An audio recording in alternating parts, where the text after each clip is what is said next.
Assalamualaikum warahmatullahi wabarakatuh. Waalaikumsalam warahmatullahi wabarakatuh. Assalamualaikum warahmatullahi wabarakatuh. Hai, selamat datang Bapak Ibu yang sudah hadir di dalam ruang Zoom ini. Nabi Muhammad pernah bersabda dalam sebuah hadis dari Anas bin Malik radhiyallahu anhu berkata bahwa Rasulullah Shallallahu alaihi wasallam bersabda, bagi siapa yang ingin dilapangkan rizkinya dan dipanjangkan umurnya, maka hendaklah ia menjalin hubungan silaturahim. Hadis riwayat muttafaq alaih. Yang terhormat, Bapak Dr. Bagus Hari Prakoso, SEMA, selaku narasumber webinar hari ini.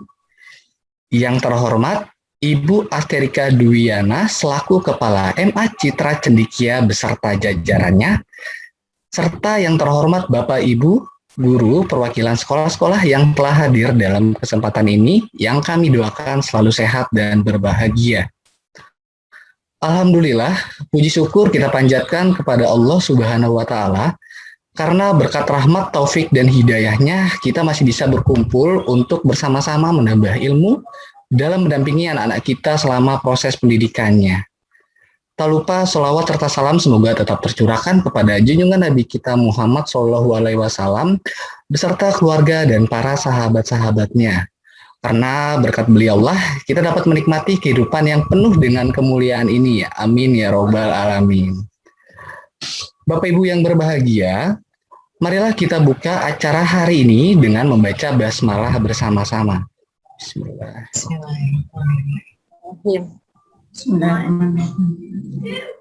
Kenalkan, saya Pak Randi adalah Master of Ceremony acara webinar Siapkan AKM dengan pembelajaran bermakna menuju sekolah berkualitas. Dan yang pertama, saya akan membacakan susunan acara terlebih dahulu. Ya, yang pertama ada pembukaan. Kedua, webinar yang akan disampaikan oleh narasumber kita yakni Bapak Dr. Bagus Hari Prakoso, SEMA, dan ini akan dipandu langsung oleh moderator kita yaitu Ibu Nida, dan yang terakhir penutupan acara serta akan ada pembagian door prize. Baik Bapak dan Ibu, untuk acara selanjutnya saya akan serahkan kepada moderator untuk memandu webinar AKM hari ini. Kepada moderator Ibu Nida saya persilahkan.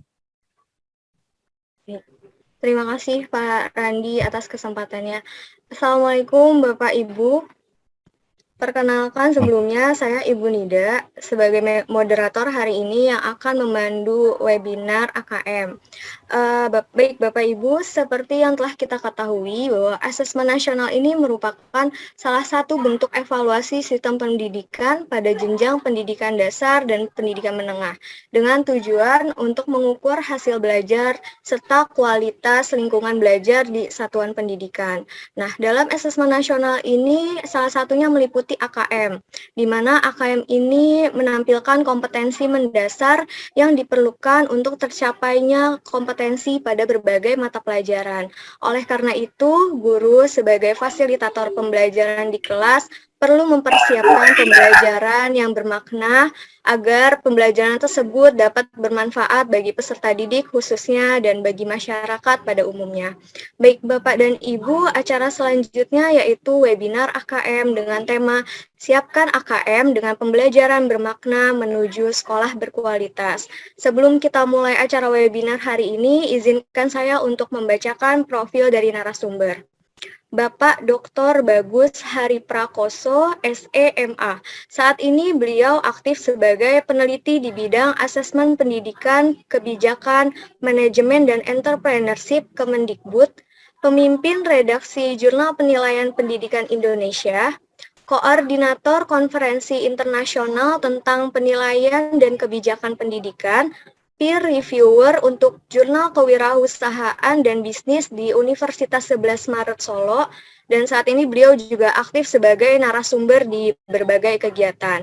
Beliau juga telah mempublikasi 24 jurnal atau proceeding di nasional maupun internasional, serta sedang proses untuk publikasi beberapa buku. Baik, Bapak dan Ibu, kita sapa dulu narasumber pada hari ini. Assalamualaikum Pak Bagus. Waalaikumsalam, Iya. Bu Ida. Apakah suara Apa saya kalau iya, jelas ditangkap? alhamdulillah jelas, Pak. Ya, terima kasih. Iya. Apa kabar, Pak Bagus? Alhamdulillah, saya sejak jam 8 sudah ngajar ini. Guru di Alhamdulillah asisten. udah. Iya, alhamdulillah Pak Bagus. Iya, Pak Bagus, kita langsung mulai saja webinar pada hari ini. Waktu dan tempat dipersilahkan. Oke, terima kasih. Saya panggil Mbak Nida ya. Iya, boleh Amira Pak. atau Ibu Nida. Iya. oh, katanya masih muda ini katanya. Iya. Ya, terima kasih Bu Nida.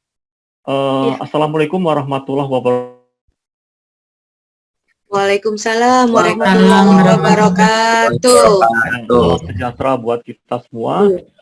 Saya sangat berbahagia bisa berjumpa, berdiskusi insya Allah dengan Bapak Ibu Guru di sekolah Citra Cendekia ya. Citra Cendekia Iya, betul, Bu. dan Citra tergabung Citra dan juga tergabung beberapa sekolah yang untuk webinar hari ini. Alhamdulillah.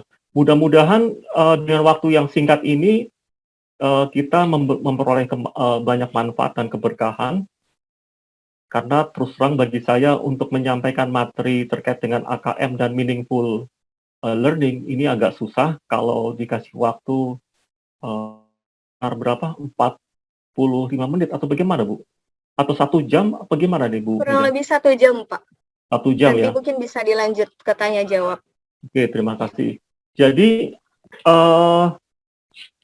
saya butuh informasi, Bapak Ibu Guru di sini sebelumnya diasumsikan sudah pernah mendapatkan sosialisasi AKM atau belum nih? Sebagian besar. Belum, Pak. Belum? Dari 63 orang ini, sebagian besar belum? Sudah, Pak. Saya, Pak. Sebagian besar kira-kira sudah atau belum ya? Belum, Pak. Mungkin yang sudah Pak, mohon izin Berapa persen pakai kira-kira? ini ya, notif ya. Ya, jadi saya pada awal asumsikan bahwa karena ini sudah bulan Agustus 2021, sementara AKM akan dilaksanakan bulan depan, saya mengasumsikan Bapak Ibu Guru itu sejauh ini sudah memperoleh sosialisasi gitu ya, mengasumsikan ya. Jadi dengan berbekal persepsi tersebut, saya memberikan bahan yang relatif tidak basic ya, dan saya berusaha mengaitkan dengan learning gitu ya. Saya mohon maaf, persepsi saya mudah-mudahan tidak salah ya. Suara saya kurang besar Bapak Ibu ya? Bagus Pak, sudah suara jelas sekali. Jelas ya. Saya tadi dapat message suaranya kurang besar begitu. Oke, kalau begitu sekarang sudah pukul 10.30. Saya ingin berbagi screen. Silakan, Pak. Iya ya. Waalaikumsalam. Iya. Suaranya ada yang bocor ini. Sekarang sudah muncul Bapak Ibu? Sudah, Pak Bagus. Oke, saya buat full screen ya supaya tampak jelas. Nah, ini besar. Oke. Alhamdulillah, bismillah, saya memulai webinar ini. Jadi Bapak Ibu, judul webinar pada pagi hari ini adalah Assessment Kompetensi Minimum, kita singkat AKM, dikaitkan dengan pembelajaran yang meaningful. Kalau dari Bu Nida awalnya pembelajaran bermakna gitu ya. Itu saya belokkan sedikit. Jadi saya belokannya dengan judul pembelajaran yang bermakna. Jadi tidak hanya fokus pada pembelajaran yang bermakna, tapi kita lebih melebar ke beberapa model pembelajaran lainnya misalnya project based learning dan lain-lain. Karena semakin kita memiliki instrumen yang variatif, itu akan lebih menunjang apa yang ingin kita capai dalam konteks assessment, dalam konteks pembelajaran. Karena gimana pun juga ketika bicara AKM, tidak cukup kita mempersiapkan terkait hanya di bidang assessment-nya. Itu kata kunci ya. Dan ini saya sebagai peneliti di Badan Penelitian dan Pengembangan Kemdikbud, atau main activity yang disebut 4M. Bapak Ibu bisa screen paling atas, paling kanan disebut 4M. Membaca, mengajar, melancong. Itu main activity saya sebagai peneliti dan pengajar. Jadi, saya berharap ini menjadi inspirasi buat Bapak Ibu. Pak memiliki hobi menulis misalnya, yang saya tekankan menulis ya, bukan membaca.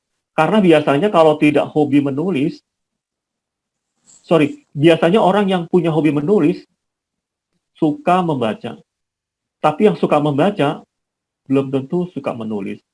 Nah, bisa buktikan ya. Bisa buktikan apakah omongan saya betul atau tidak. Saya ngajar di Avicenna itu sekitar 4-5 kali pertemuan, dan 2 kali sesi itu merupakan praktek. Dan ternyata ketika guru-guru tersebut tampaknya tidak terbiasa menulis, itu muncul ketika mereka mendesain konstruksi soal-soal. Itu, oh ternyata gurunya meskipun secara konseptual itu istilahnya mumpuni, tapi karena tidak terbiasa menulis, ketika mereka mendesain soal-soal AKM pun juga tidak bisa mendesain soal yang efektif dan efisien. Itu saya kejar. Bapak Ibu suka membaca menulis apa tidak? Itu 2 basic utama. Kalau mengajar, Ibu sudah ahlinya lah. Tapi tidak cukup ketika bicara AKM, apalagi yang meaningful learning gitu ya, harus ditunjang oleh membaca menulis. Gitu ya. Apalagi kalau Bapak Ibu sudah memiliki kompetensi yang menulis saintifik, lebih menunjang lagi. Nanti Bapak Ibu bisa kalau Bapak Ibu punya kompetensi di bidang scientific writing ya, nanti akan membantu ketika proses pembelajaran misalnya, atau ditambah lagi research based learning, sangat menunjang ya. Oke, itu pengantar dari saya. Kemudian, nah ini 1 jam ke depan kita berbicara mengenai 4 area ini. Ada introduction, current issues, meaningful learning, kemudian dikaitkan problem based learning, dan PJBL, project based learning menuju AKM. Materi yang di bawah ini sudah saya sampaikan di kira-kira 3 minggu yang lalu di sosialisasi AKM nasional, yang saya berbicara terkait dengan PJBL. Bagaimana konteks PJBL, model PJBL itu bisa menunjang, itu yang kira-kira tanggal 2 Agustus saya sampaikan di kelas nasional itu. Kemudian tidak cukup di situ, Bapak Ibu guru harus melengkapi dengan capacity building-nya. Karena kalau Bapak Ibu sudah paham 1, 2, 3 ini, tapi kalau tidak ditunjang oleh yang nomor 4, ini tidak akan berkembang. Atau bahkan ketika kita untuk menulis atau membuktikan akan kedodoran di sini. Karena capacity building-nya tidak dibangun. Jadi kita ingin mendesain 1 jam ke depan ini, kita ingin berbicara secara komprehensif ya. Jangan sampai Bapak Ibu punya pandangan bahwa ketika berhadapan sama AKM, langsung cepat-cepat berbicara konsep bagaimana menulisnya, gimana prakteknya, itu salah. Kalau itu yang terjadi, Nggak ada bedanya Bapak Ibu menghadapi ujian nasional. Cepat-cepat bikin soal, kemudian diuji cobakan, kemudian dibuat tryout, dibuat drilling, dibuat bimbel. Nah, itu nuansanya seperti itu. Nah, AKM tidak seperti itu, Bapak Ibu. Ada dua strategi utama, pembelajaran dan bersinergi. Makanya saya sangat terima kasih nih kalau di Cendekia ditambahkan meaningful itu. Nggak semata-mata AKM-nya yang dikejar, tapi meaningful learning-nya yang perlu diimprove. Ya. Berikutnya, bicara dua tema ini, saya nggak langsung berbicara mengenai konsep dan praktik, tapi punya filosofi nggak gitu ya. Jangan sampai kita punya semacam mindset kerja, nah itu nggak punya filosofi. Ya. Nanti hasilnya tidak optimum, tanpa filosofi, Bapak Ibu nggak punya mindset yang kuat gitu ya. Oke, karena ini sekolah Islam, Alhamdulillah, ini saya pengen Bapak Ibu terinspirasi oleh sejarah ya. Nah, ini Bapak Ibu kenal nggak dengan ini? Ini tokoh orang soleh yang luar biasa. Beliau itu pasti doyan baca, doyan menulis ya. Senang membaca, senang menulis, dan senang jalan-jalan. Nah, ini tampaknya sama dengan saya. Senang membaca, menulis, dan membaca. Dan mudah-mudahan Bapak Ibu juga terinspirasi dengan Imam Bukhari. Dan Bapak Ibu kalau lihat di sini, umurnya singkat Bapak Ibu ya. 8, 10, 70. Jadi hanya 60 tahun beliau itu. Umurnya efisien, tapi karyanya luar biasa. Nah, gimana ini menjadi visi kita, menjadi orang yang besar gitu ya.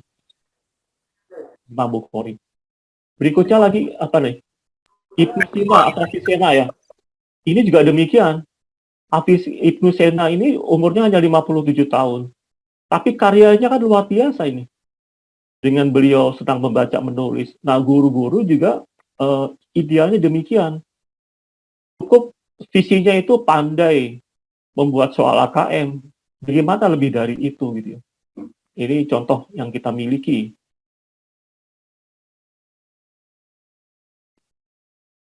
Nah, ini saya terinspirasi oleh saya senang baca, menulis, jalan-jalan.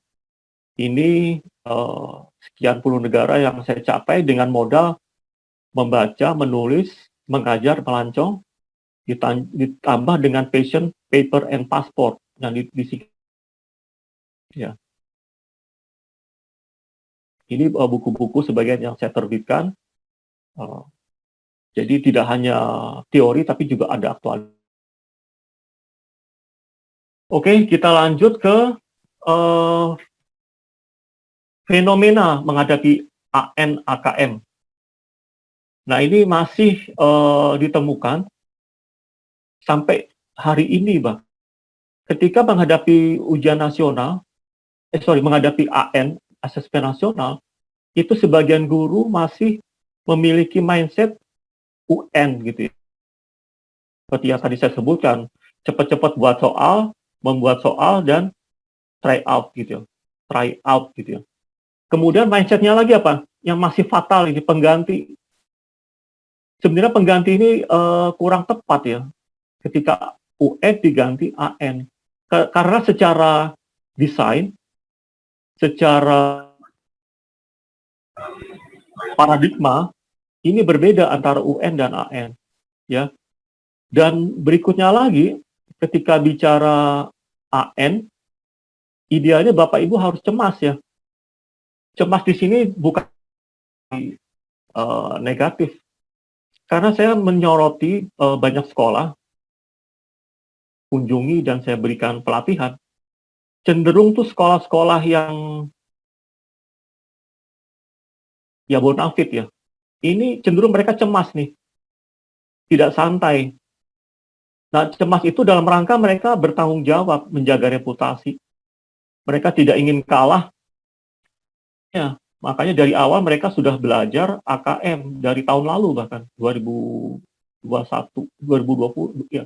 2001 awal atau akhir 2020 sudah belajar tentang AKM. Karena mereka tanda kutip cemas, itu bagian dari tanggung jawab menjaga citra, membangun reputasi. Ini cemasnya. Nah, santai itu menurut saya agak mengkhawatirkan nih. Saya beberapa kali berkunjung ke daerah, padahal mereka dikasih anggaran, dikasih penginapan, dan dikasih lain-lain, tapi mereka sih santai gitu ya. Jadi itu sangat disesalkan kalau santai. Nah, kemudian nomor 3, ini fokus pembuatan soal. Ini merefleksikan dari nomor 1. Ini tidak salah, tapi jangan semata-mata fokus pada pembuatan soal, kemudian pembelajarannya diabaikan. Kemudian nomor 4, fokus untuk siswa AKM-nya. Nah, ini juga perlu jangan sampai fokus ke siswa, sementara guru-gurunya belum siap AKM-nya. Ini harus jadi pelajaran. Berikutnya, fokus ke penilaian versus pembelajaran. Ada sebagian orang, nah kembali lagi kalau dia mindsetnya UN, dia hanya fokus ke penilaian asesmennya. Tapi aspek pembelajarannya kurang dikaji, kurang diimprove. Nah, hari ini kita ingin fokus keduanya nih. Dan idealnya seperti itu. Dan karena menurut hasil kajian dari PISA, aspek pembelajaran ini yang menjadi temuan. Mengapa skor PISA Indonesia itu, siswa Indonesia, masih kurang memuaskan. Kemudian, nomor 6, mempersiapkan pelatihan HOTS. Nah, ini juga tidak salah. Karena pada sebagian soal-soal di AKM juga menggunakan atau berkarakteristik soal-soal HOTS. Jadi kalau Bapak Ibu nanti sudah pandai soal-soal memahami soal HOTS gitu ya, itu sangat membantu dalam mendesain soal-soal AKM. Kemudian nomor 7, ini di awal tahun atau di menjelang akhir tahun 2020, ada sebagian wilayah melakukan tryout AKM. Nah, ini sama halnya mindsetnya seperti mindset menghadapi ujian nasional. Perlu seperti ini Bapak Ibu. Ya, penekanannya di situ. Ada lagi nomor 8, menyelenggarakan bimbel. Ini pertanyaan sering muncul nih. Nah, ini seperti halnya menghadapi ujian nasional. Bukannya nggak boleh, cuma saya tidak menyarankan kalau tryout dan bimbel ini dilakukan. Yang paling tepat misalnya adalah reformasi pembelajaran, nomor 9. Ada lagi nomor 10, ini lebih bagus lagi. Bagaimana melakukan sinergi antara ANAKM dan Project Based Learning. Ini salah satu kajian atau semacam program yang menjadi sorotan utama dari Menteri ya, terkait dengan Project Based Learning.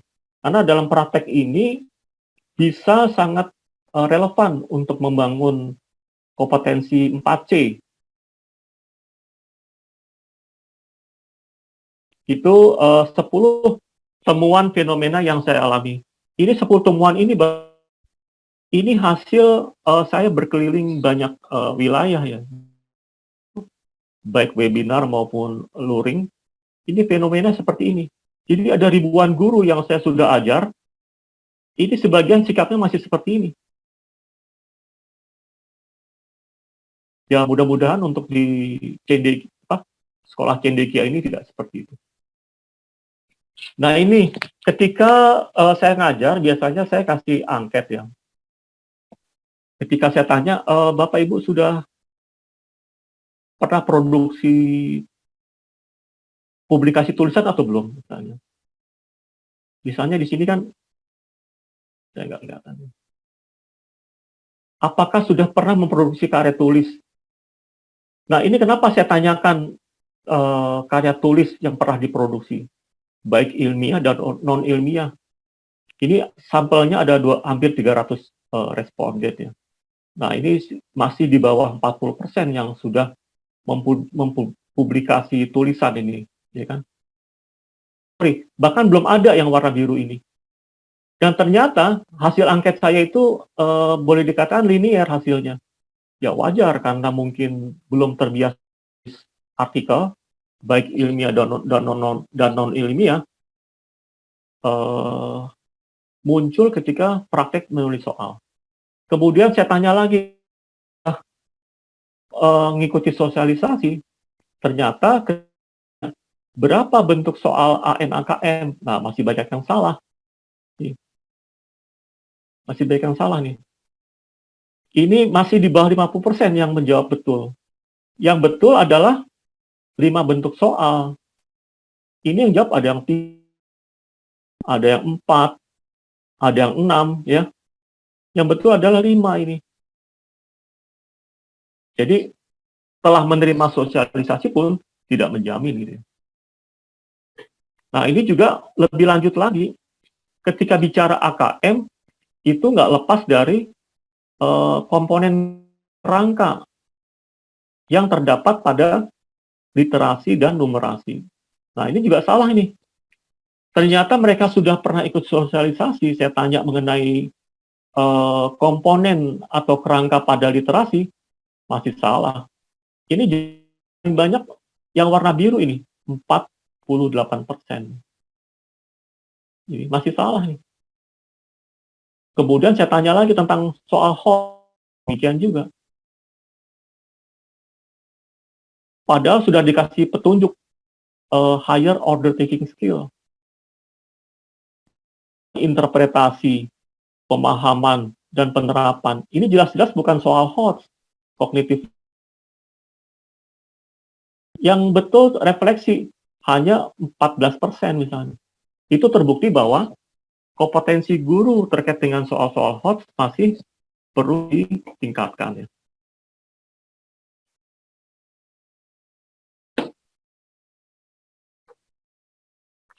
Nah, ini kalau bicara current issues atau global issue, jadi ada isu global yang patut direspon oleh sekolah-sekolah di Indonesia. Ada kompetensi 4C, critical thinking, communication, collaboration, dan creative thinking. Nanti ketika bicara KM, yang paling banyak difokuskan atau banyak yang perlu diimprove adalah terkait dengan critical dan creative thinking. Ini selalu ini muncul. Critical thinking dan creative thinking. Nanti ketika bicara BL, bisa dibantu terkait dengan komunikasi dan kolaborasinya. Nah, kemudian ketika bicara pendidikan era 4.0 misalnya, ada semacam kata kunci untuk pendidikan di era ini adalah empowering education to produce innovation. Nah, sekarang gimana merespon masa depan jika mampu atau produktif menghasilkan inovasi? Nah, ini bisa dihasilkan, bisa dibantu ketika instrumennya itu memang benar-benar dilakukan. Ada AKM, ada PJBL. Nah, hari ini kita bicara di sini meaningful learning dan ini entrepreneurial characters in PJBL dikaitkan dengan ANAKM. Bentar ya, saya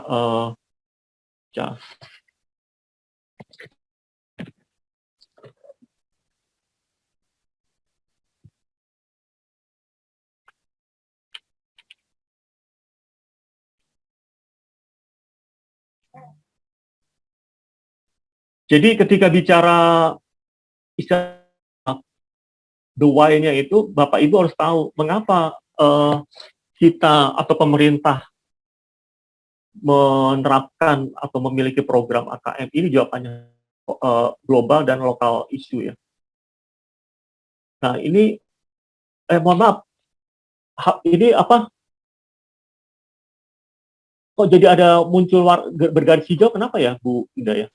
Ini mohon maaf Pak, mungkin dari audiens di sini ada yang pencet ya.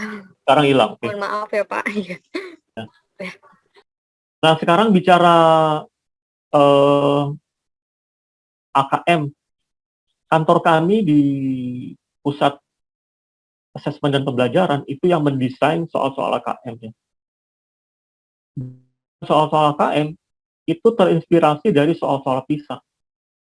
Nah, merespon soal AKM pasti kita bicara PISA. Nah, PISA sudah membocorkan kenapa kita itu siswa-siswa kita masih kurang kompeten ya dari aspek literasi matematik dan literasi membaca.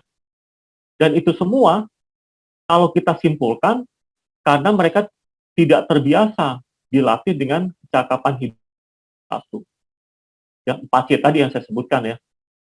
Nanti bagaimana kok bisa 4C itu muncul, gimana melakukan internalisasi 4C dalam AKM dan PJBL atau meaningful learning.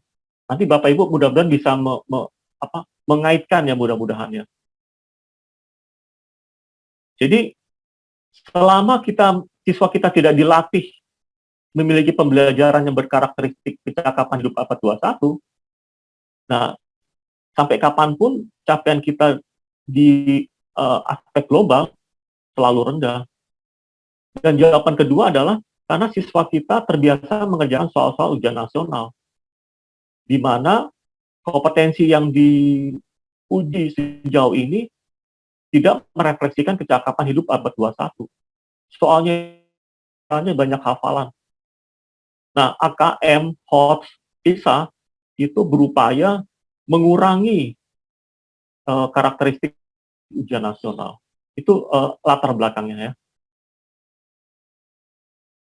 Ini saya kasih contoh cepat-cepat ya.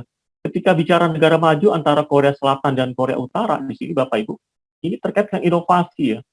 Ini Korea Utara yang gelap, ini terkait dengan negara tidak maju. Yang selatan, Korea Selatan itu negara maju. Itu ekspornya, inovasinya juga berbeda ya. Ketika Korea Selatan, yang diekspor apa? Integrated circuits, mobil, refined petroleum, ships and boats, vehicle part. Berbeda dengan Korea Utara. Nah, apakah negara kita sampai ke depan gitu ya, jauh ke depan hanya menjadi kelas negara Korea Utara? Kan tidak. Nah, kita sebagai tenaga pendidik, kita memiliki instrumen. Nah, misalnya instrumen yang digunakan adalah aspek pembelajaran dan asesmennya. Asesmennya kita bicara AKM, pembelajarannya terkait dengan PJBL, dan lain-lain. Itu peran kita dalam konteks pendidikan.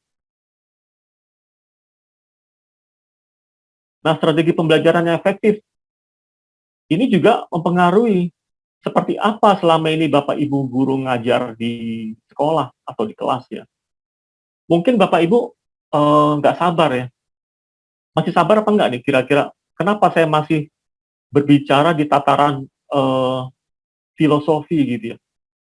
Karena bagaimanapun juga, ketika kita tidak membahas temuan PISA, nanti menjadi kesalahan yang berturut-turut gitu ya, nggak belajar dari kesalahan. Nah, ini PISA sudah ngasih bocoran. Misalnya apa nih? Strategi pembelajarannya efektif. Pelibatan siswa dalam pengajaran membaca. Ini kata kuncinya adalah apakah siswanya suka membaca atau tidak. Kemudian ketika suka membaca, apakah siswa itu sudah memahami isi bacaan. Nah, ketika memahami isi bacaan, itu yang diujikan dalam AKM. Itu korelasinya. Di sini Bapak Ibu bisa mengaitkan ya. Menceritakan kembali isi bacaan, mengaitkan isi bacaan, membandingkan isi bacaan di sini. Ini semua ini diujikan dalam AKM khusus.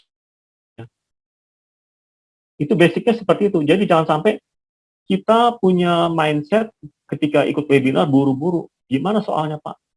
Gimana membuat soalnya? Nggak begitu. Asal-usulnya harus dipahami begitu ya.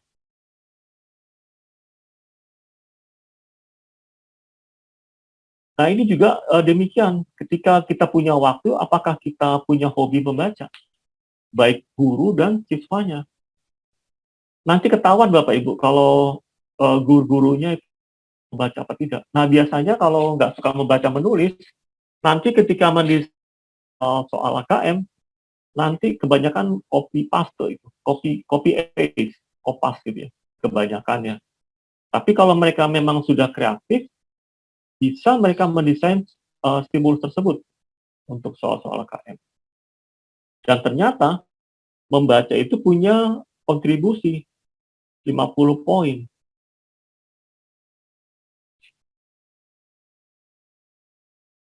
Ini juga demikian.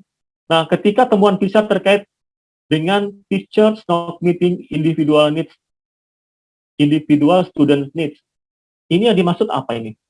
Kalau terkait dengan temuan PISA. Nah, ini saya menafsirkannya ini terkait dengan pembelajaran project-based learning di sini.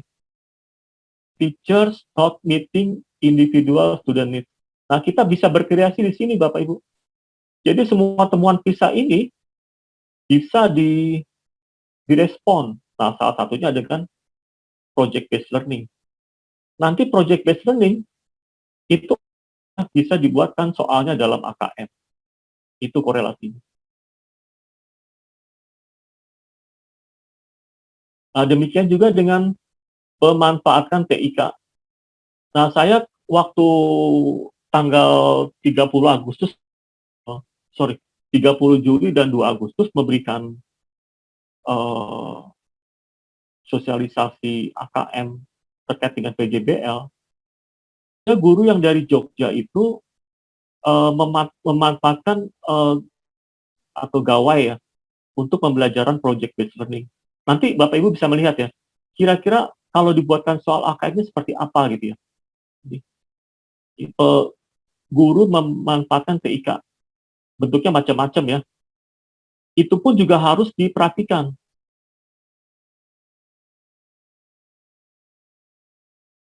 Nah, sekarang ketika pembelajaran bermakna, saya mendefinisikan PJBL pun juga bisa bermakna kalau kita bisa mendesain beri makna yang seoptimal mungkin gitu ya. Ini yang sesi kedua PJBL dan pembelajaran bermakna. Nah, ini kalau kita bicara skemanya seperti ini, kerangka dalam PJBL, konsep meaningful learning. Sorry, saya diawali dengan meaningful learning ya. Meaningful learning di sini dimulai dari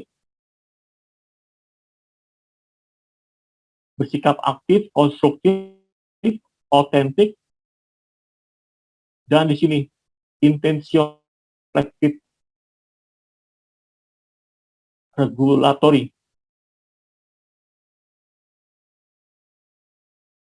Saya pikir ini dilewati ya. Yang pasti kita sepakat bahwa ketika bicara meaningful learning, ini ada kerangka yang harus dilalui.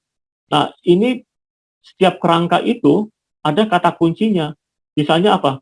Aktif terlibat dalam tugas bermakna, memanipulasi objek dan lingkungan, mengamati hasil sebagai pengalaman. Ya. Sampai misalnya di kolaborasi.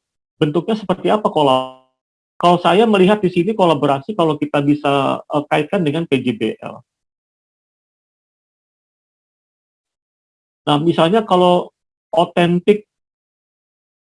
bicara otentik misalnya, dengan cara dan tempat yang relevan pada kehidupan nyata.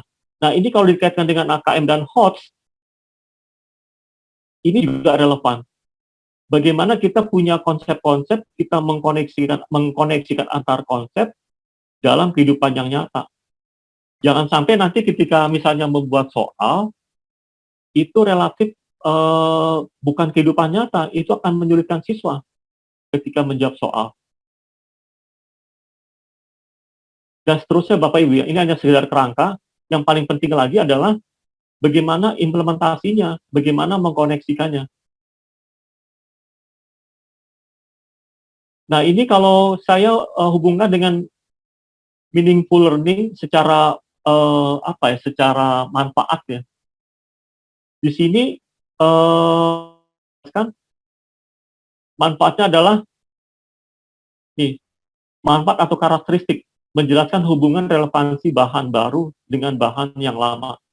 Jadi nanti kalau dikaitkan dengan AKM, ada misalnya ada interpretasi ada analisis, ada integrasi, merupakan, atau bahkan kalau di kognitif yang level 3, refleksi dan itu merefleksikan soal-soal hot.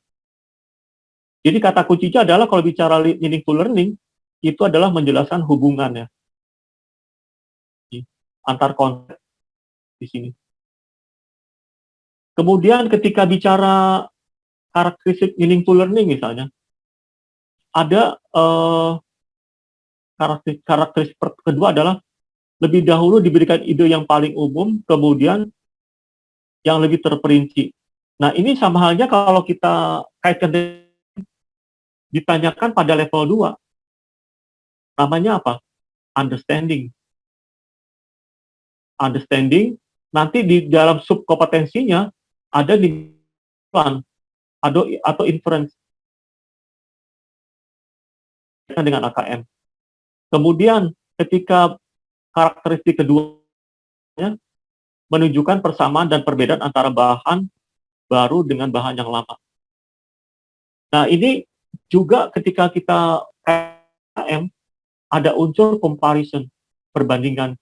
Jadi setelah kita melakukan analisis, membandingkan, itu merupakan bagian dari soal-soal HOTS. Bagaimana membangun proses berpikir secara sekuensial. Jadi misalnya kalau dalam praktek soal-soal HOTS, dalam soal-soal AKM yang misalnya bentuknya evaluasi, itu kita nggak bisa langsung atau cepat langsung ke pertanyaan evaluasi. Pasti siswa itu diminta memahami atau berada di kognitif di bawahnya. Dari mulai pemahaman, benar ya, pemahaman, membandingkan, menganalisis, sampai dievaluasi. Bahkan kalau di C6 untuk bicara HOTS, ada misalnya mengkreasi. Jadi kita berupaya mengkait-kaitkan ya antara meaningful learning, AKM, dan HOTS. Ya. Ini yang ketiga, yang keempat sekarang. Mengusahakan agar ide yang telah dikuasai sepenuhnya sebelum ide yang baru disajikan. Jadi ini Bapak Ibu bisa baca sendiri ya terkait dengan karakteristik meaningful learning ya. Kalau ini kerangka dalam project based learning. Mudah-mudahan di Avicenna juga sudah diajarkan dari awal misalnya penentuan project, perancangan langkah-langkah, penyelesaian, sampai di evaluasi proses dan hasil proyek. Kenapa sekarang PJBL ini semacam menjadi idola gitu ya, tanda kutip ya. Karena hasil atau dalam PJBL itu sangat menunjang kompetensi 4C. Ada critical dan creative thinking, communications, dan collaboration. Di sini Bapak Ibu ya. Di nomor 5 di sini. Di sini ada komunikasi, ada kolaborasi. Yang utama maksudnya di sini. Misalnya bicara penentuan project. Ini kan juga butuh critical thinking. Kira-kira proyek apa yang paling tepat ya? Kan butuh proses berpikir gitu ya. Karena kita harus kerjasama dengan siswa lain misalnya. Nah ini berikutnya ketika bicara meaningful learning, itu saya sampaikan terkait dengan project based learning ya. Apa sih manfaatnya atau keunggulan project based learning? Nah pertama adalah meningkatkan motivasi.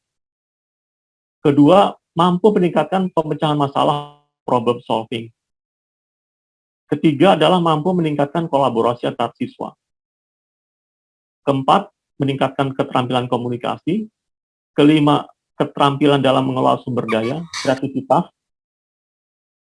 Keenam, mengorganisasi proyek, ini kreativitas juga. Ketujuh, kompleks dan sesuai dengan dunia nyata, ini HOTS ya.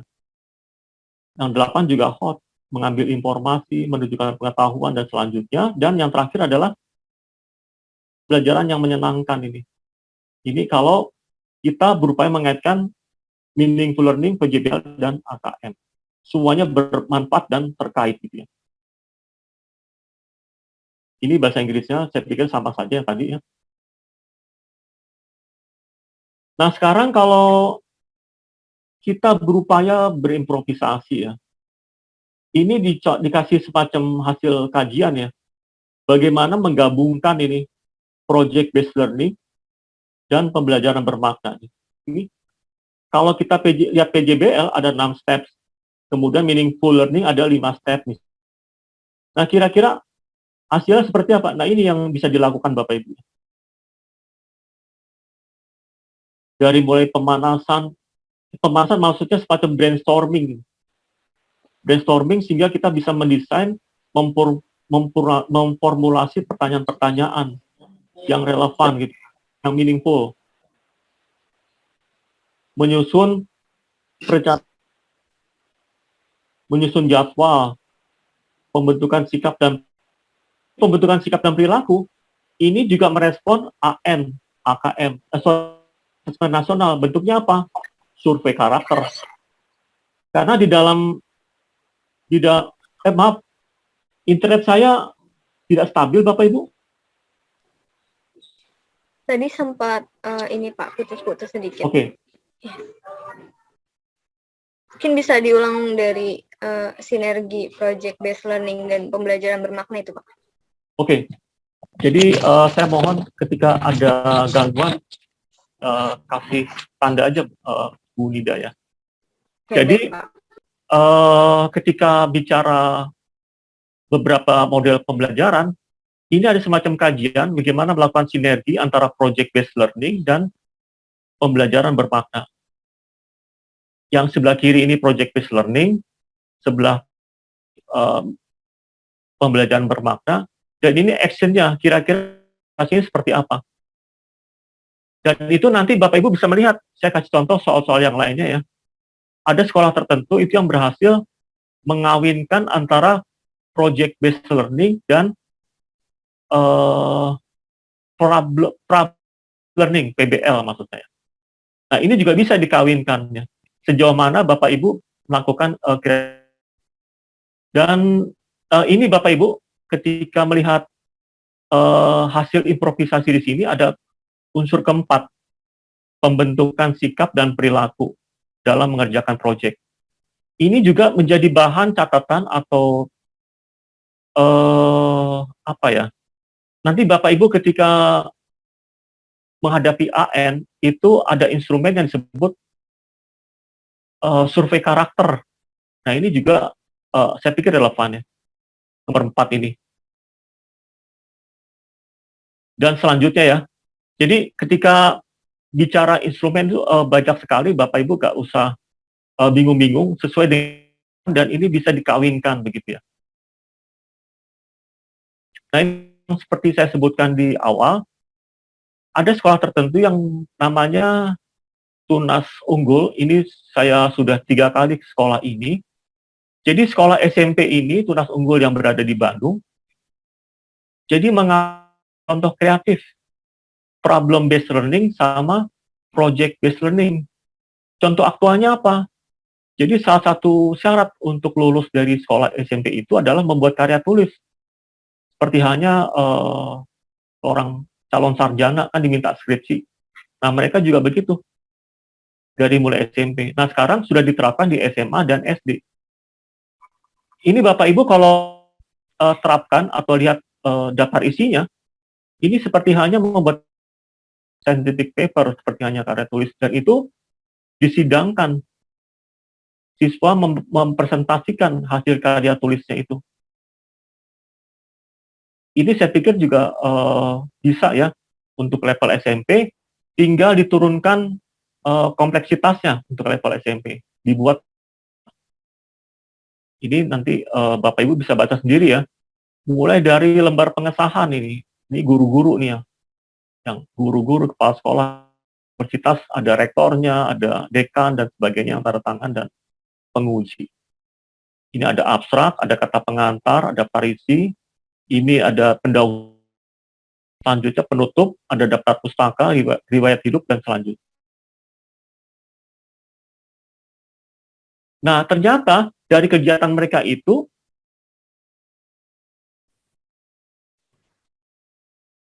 ini belum sampai di situ, ini tahapannya ya.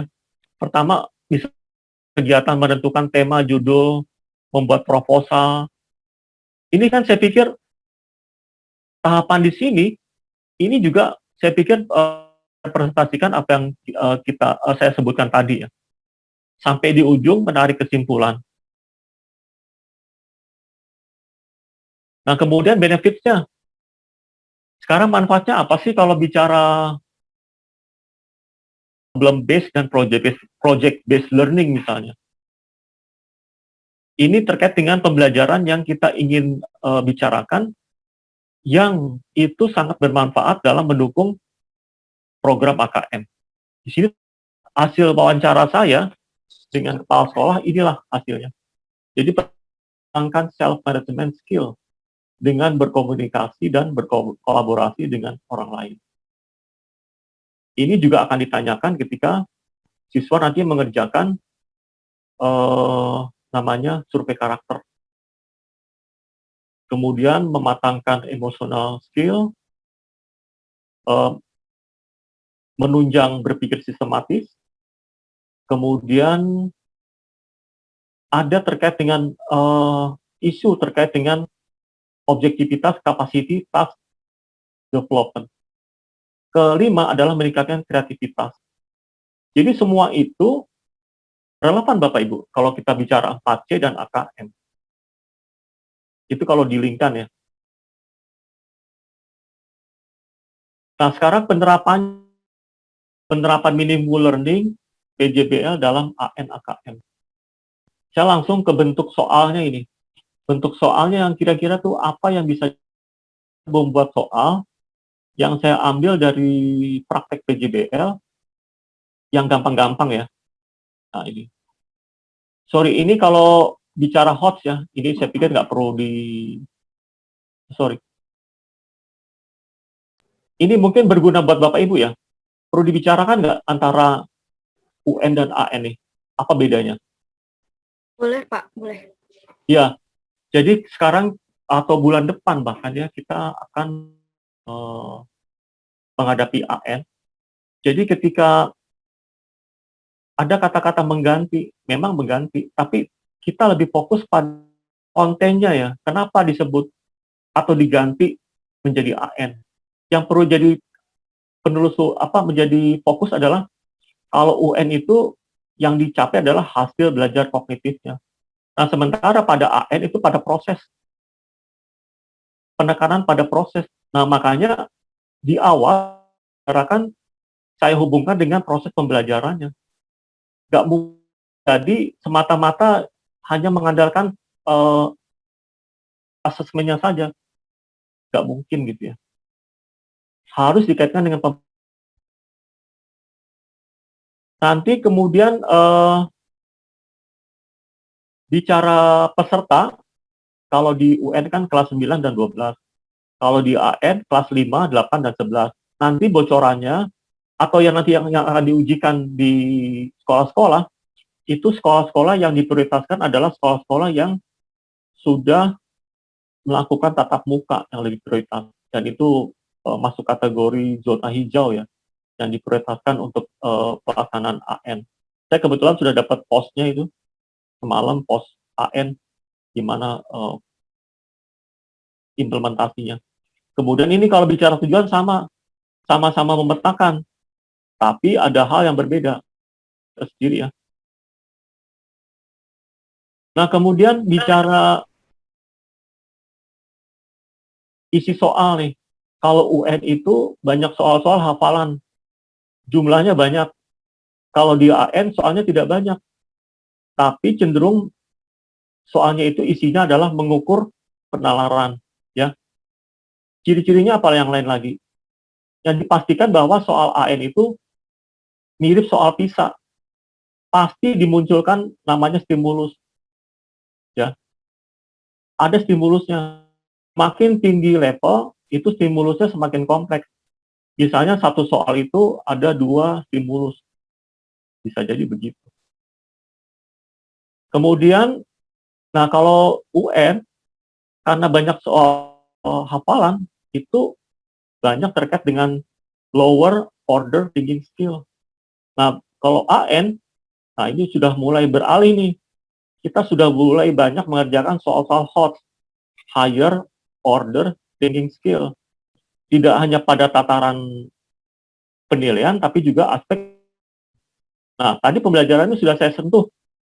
Saya kaitkan dengan PJBL, problem based learning, dan lain-lain. Nah, itu bisa mensupport HOTS. Jadi perilakunya itu mindsetnya bisa mendukung HOTS. Nah, HOTS itu juga bisa mendukung AKM. Kemudian bentuk soal demikian. Bentuk soal ada 5.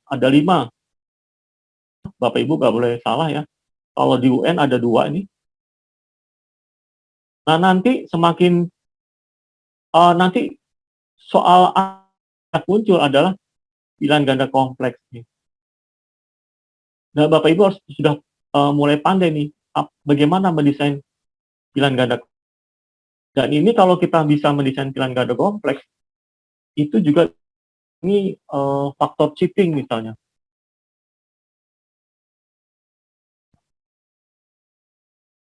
Kalau pilihan ganda kan hanya satu jawabannya, betul ya.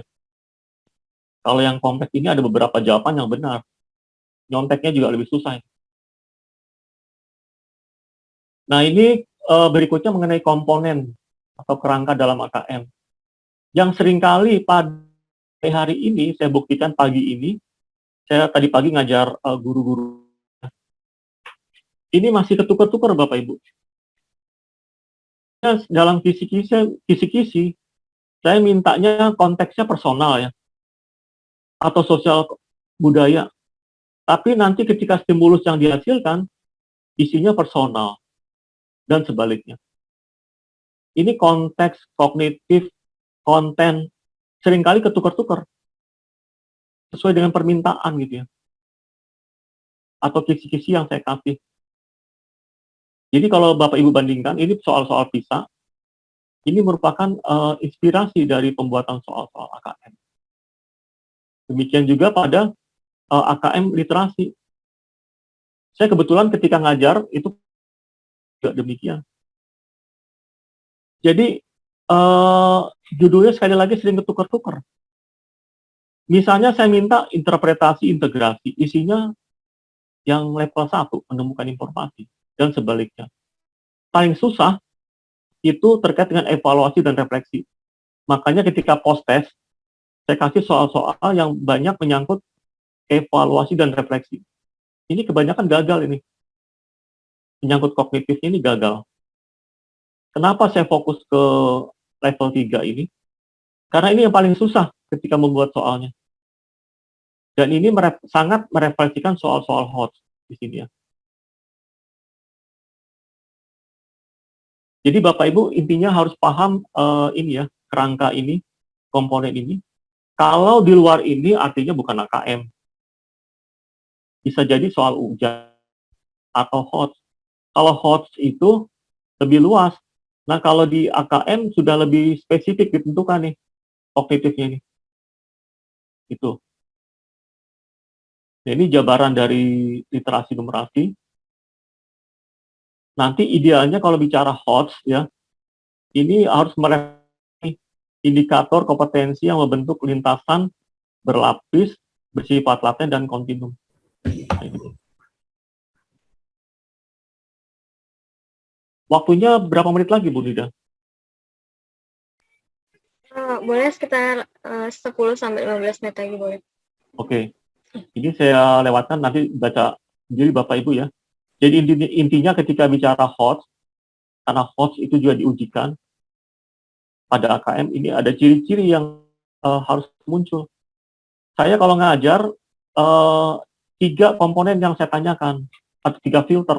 Pertama, saya cek kerangka komponennya, apakah sesuai. Kedua, saya cek kaidah penulis.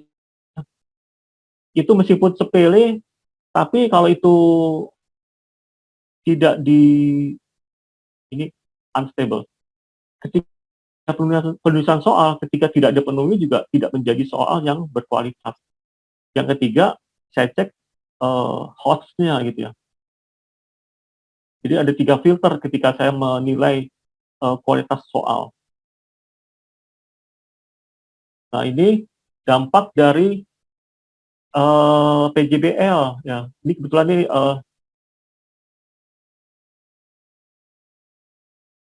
yang saya berikan beberapa minggu yang lalu. Saya pikir lewat saja ya. Nah, sekarang saya kasih contoh langsung ini. Kalau Bapak Ibu mungkin pernah menerima sosialisasi, kan contohnya begini kira-kira. Ketika soal AKM yang merupakan output dari PJBL, Project Based Learning. Bisa berasal dari sumber tertentu, yang ini merupakan stimulus, ini ciri-cirinya ada stimulus ya. Kemudian kognitifnya adalah aplikasi, ini STEM-nya, ini merupakan hanya. Jadi siswa diminta menjawab berdasarkan stimulus. Dan jangan sampai ya, guru-guru itu kebablasan ya. Jadi ditanyakan itu yang pada di luar konteks ini. Ini kadang-kadang muncul begitu kebablasan dia. Nah, kalau itu di luar konteks ini, apa artinya stimulus di sini? Berarti stimulusnya tidak berfungsi. Meskipun pertanyaannya bagus, tetap harus mengacu di sini. Atau misalnya ketika bicara refleksi untuk di literasi ya, tetap bisa memberikan kesempatan siswa mengeksplorasi jawaban, tapi ada sebagian informasi atau konsep yang harus mengacu pada stimulus. Jangan sampai lepas ini stimulusnya ya. Ini suka kebablasan itu ya. Nah, ini juga contoh dari AKM literasi. Ada stimulus berupa narasi. Dan saya berharap misalnya nanti Bapak Ibu guru praktek ya, jangan melulu membuat stimulus yang bentuknya narasi. Diupayakan membuat stimulus yang bentuknya lain, menggunakan tabel, infografi, diagram, dan lain-lain. Jadi kita punya variasi gitu. Kalau ujian nasional cenderung narasi seperti ini nih. Nah, ini kebetulan soalnya adalah pilihan ganda kompleksnya. Ada pernyataan, siswa diminta memilih nih, fakta atau opini. Ini teks informasi. Ya. Nah, ini juga demikian. Pernyataannya juga harus merefleksikan narasi di sini secara implisit maupun eksplisit. Jangan sampai ini sudah disajikan tapi pernyataannya lepas, nggak boleh ya. Nah, ini contoh sederhana ini. Jadi ada sekolah tertentu sebagai ketika melakukan project based learning, mengoptimalkan gawai memanfaatkan TIK nih. Gimana gawe tersebut bisa menjadi produk untuk pembelajaran project based learning. Nah, ini outputnya seperti ini, berupa foto-foto misalnya. Ini bisa dibuatkan soalnya yang cocok misalnya kontennya apa, teks informasi, kognitifnya interpretasi, kontennya scientific, soalnya pilihan ganda. Ini buatnya sederhana Bapak Ibu. Berdasarkan 3 foto itu, kita ingin mengetahui foto mana yang menjelaskan kemampuan siswa memecahkan masalah. Interpretasi berdasarkan. Ini SD Bapak Ibu. Ini yang sederhana ya. Nanti saya kasih contoh yang lebih canggih juga ada. Jadi soal-soal PJBL yang pernah Bapak Ibu lakukan, jadi tidak hanya cukup jadi dokumen, tapi jadi soal-soal AKM yang sederhana gitu. Ini juga PJBL. Ini stimulusnya berupa gambar ya. Berupa gambar yang mengoptimalkan pemanfaatan sumber daya di sekitar lingkungan. Jadi tidak harus mahal ya. Ini kegiatannya apa nih? Memungut sampah sedotan, mencuci sampah. Nah, ini rangkaian kegiatan ini merupakan foto kegiatan PJBL yang bisa juga dibuatkan soalnya. Nah, ini seperti ini hasilnya. Nah, kisi-kisi yang sama, soalnya diminta siswa memilih aktivitas mana yang menjaga lingkungan ditunjukkan oleh foto nomor berapa gitu. Gitu. Ini kelihatannya sederhana ya, tapi kalau Bapak Ibu nggak kreatif, itu bisa jadi juga dokumennya ya tersimpan di gudang gitu, di arsip-arsip. Tapi kalau Bapak Ibu kreatif, dari soal yang sederhana pun bisa dibuatkan soalnya. Nah ini juga demikian, dalam konteks pengamalan nilai-nilai Pancasila di sekitar lingkungan. Nah 3 foto ini, project based learning gitu ya, ini bisa dijadikan soalnya yang merefleksikan nilai-nilai Pancasila. Nah, bentuknya pilihan ganda, konteksnya personal.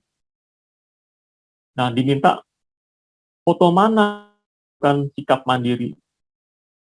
Jawabannya A, B, C. Tinggal pilih. Demikian pula ini seterusnya ya. Nah, sekarang ini kalau bicara di level SMP di kelas 8 ya. Kelas 8 AKM. Ini hasil semacam riset membandingkan antara 2 tumbuhan ini. Ada narasi, tata cara riset membandingkan 2 tumbuhan.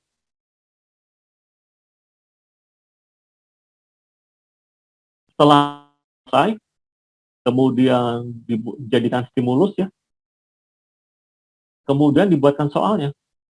Ini pilihan ganda kompleks ini. Ada pernyataan berupa aktivitas, kemudian siswa diminta menentukan.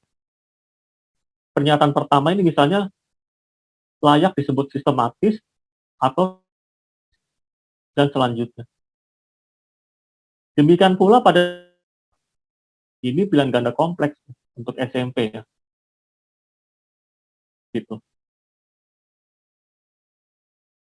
Nah sekarang di PJBL membuat batik, ini saya ambil dari sekolah yang saya kunjungi. Jadi selain membuat batik, siswa diminta untuk melakukan semacam studi atau kajian ilmiah ya. Ini Bapak Ibu bisa lihat ya, membuat batik dari daftar isinya kita bisa lihat ya.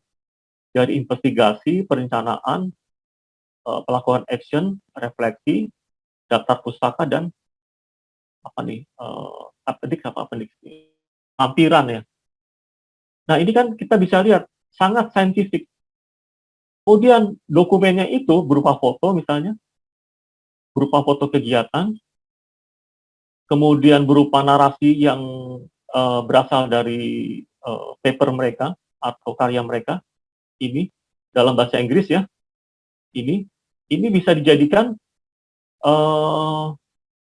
stimulus. Nah ini stimulusnya panjang ini.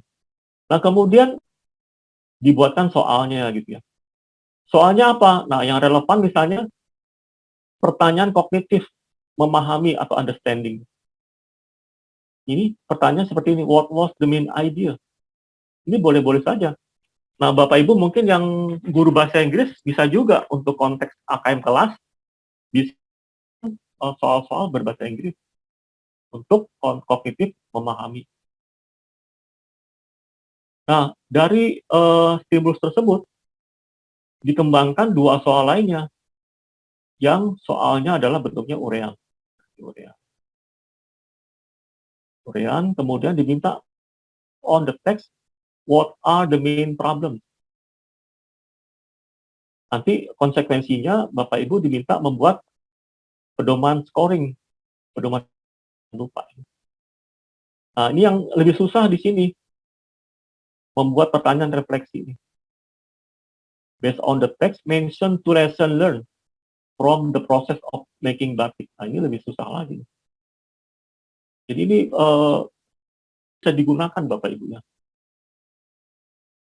Bapak Ibu yang background-nya bahasa Inggris, PPKN, sejarah, agama, itu semuanya bisa.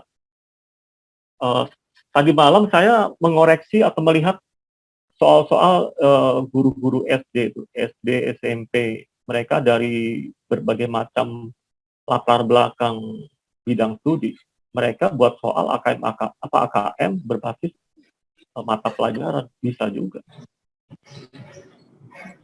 Nah, ini capacity building. Waktunya bagaimana, Bu Nida? Boleh, Pak. Ini dilanjutkan dulu aja. Lanjutkan ya. Ini poin terakhir kan ya, Pak? Ya, terakhir. Iya. Jadi, kalau Bapak Ibu sudah paham konsepnya, jangan lupa dibangun kapasitas. Karena tahu teori, tapi kapasitasnya nggak dibangun, ya susah juga, jadi kedodoran, ya, keteter gitu ya. Nah, ini pertama, ya dibangun ini budaya menulisnya nih. Apalagi sudah membangun scientific, ini bagus banget. Ya, kalau bisa, sangat bagus. Ini mengembangkan creative critical thinking juga demikian. Gitu. Terus mengembangkan sekolah literatif. Nah, ini yang ditanyakan nanti, Bu, kalau nanti AKM ada sekolah literatif. Nah, kalau dari Finlandia itu ada semacam hasil kajian, nah, guru-gurunya itu harus punya mindset researcher. Ya. Ini sangat membantu loh, Ibu.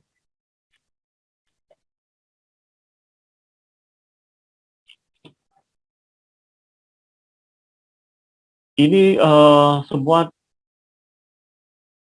perlu diperhatikan. Kemudian ini hasil pengalaman saya ketika memberikan pelatihan. Kalau Bapak Ibu guru sudah punya mindset sebagai researcher ya, itu memudahkan kita berpikir sistematis, logis, objektif, dan empiris. Ini AKM nggak lepas dari sini. Kemudian efektif mengkonstruksi stimulus dan STEM, clear and concise. Jadi jelas dan padat. Jadi jangan sampai punya semangat, stimulusnya panjang, tapi ya kurang efektif, kurang efisien ya. Dan terbiasa membuat inferensi kesimpulan. Nah, biasanya itu kalau teman-teman tulis, pandai membuat kesimpulan. Nah, saya seringkali ngajar buat guru-guru, saya tanya tentang kesimpulan tuh seringkali gagal. Ternyata tidak mudah ya. Memadukan antara dua stimulus atau beberapa paragraf, ternyata juga tidak mudah. Kemudian saya pikir bisa baca sendiri ya. Nah, ini perlunya HOTS, perlu membuat stimulus juga harus memiliki stimulus yang edukatif, menarik, inspiratif, dan keterbaruan. Nah, Bapak Ibu bisa milih-milih. Kira-kira sudah merefleksikan 4 poin ini atau belum? Gitu ya.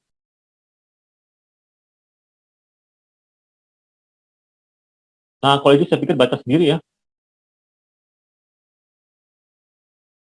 Nah, ini intisari dari webinar kita.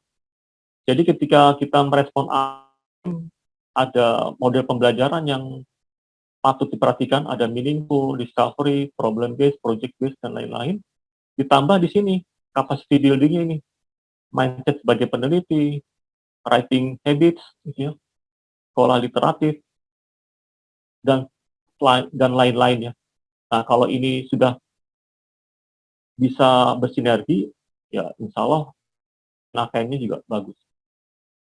Demikian Bapak Ibu, mudah-mudahan paparan singkat saya dapat dipahami dan terima kasih. Ya, terima kasih banyak Pak Bagus atas sharing ilmunya. Mungkin Bapak dan Ibu di sini sudah ada banyak yang ingin bertanya terkait dengan materi yang tadi. Ya. Oke, sebentar Bu, saya izin ke toilet dulu ya. Oh iya Pak, silakan. Iya.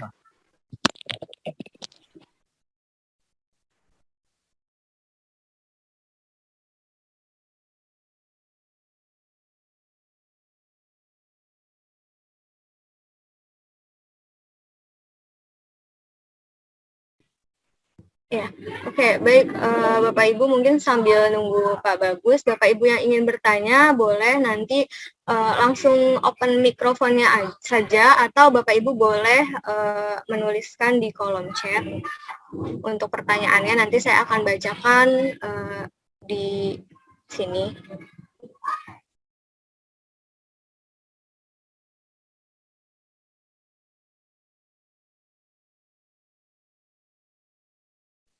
Ya, silakan Bu Nida. Ya, baik, terima kasih Pak Bagus. Ini sudah ada yang ingin bertanya. Dari Ibu Nisa, dipersilakan Ibu Nisa. Ya, silakan. Baik, terima kasih. Bismillahirrahmanirrahim. Yang terhormat Pak Bagus selaku pemateri hebat kita pada siang hari ini. Yang saya hormati Bapak Ibu pimpinan dan panitia penyelenggara dari MA Citra Cendekia serta Bapak Ibu peserta webinar. Assalamualaikum warahmatullahi wabarakatuh. Waalaikumsalam. Terima kasih Bu Nida atas kesempatannya. Perkenalkan, saya Nisa dari SMP Avicenna Cinere. Terima kasih Pak Bagus atas pemaparan materinya yang luar biasa pada siang hari ini. Pak Bagus, sebelumnya saya memberikan sosialisasi terkait ANAKM atau sekarang kita menyebutnya dengan ANBK ya Pak ya, untuk guru, siswa, dan orang tua siswa kelas 8 yang dilakukan di hari yang berbeda. Saya mendapatkan pertanyaan yang menarik saat saya melakukan sosialisasi untuk orang tua kelas 8, yaitu terkait pengadaan tryout AKM Pak. Saya tertarik dengan presentasi Pak Bagus tadi pada slide di awal, yaitu slide fenomena menghadapi AKM, yang tertuang di poin nomor 7, ada poin di situ melakukan tryout AKM. Namun, kendala yang kami hadapi adalah penyesuaian aplikasi yang digunakan dalam kegiatan tryout.